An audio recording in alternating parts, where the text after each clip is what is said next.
காவலுக்கு வேலுண்டு ஆடலுக்கும் மயிலுண்டு கோவிலுக்கு பொருள் என்னடா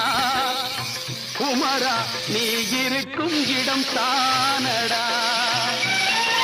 காவலுக்கு வேலுண்டு ஆடலுக்கும் மயிலுண்டு கோவிலுக்கு பொருள் என்னடா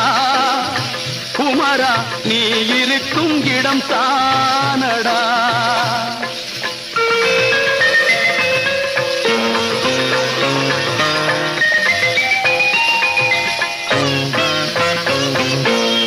நதிகளிலும் மலர்களிலும் நடந்து வரும் தென்றலிலும்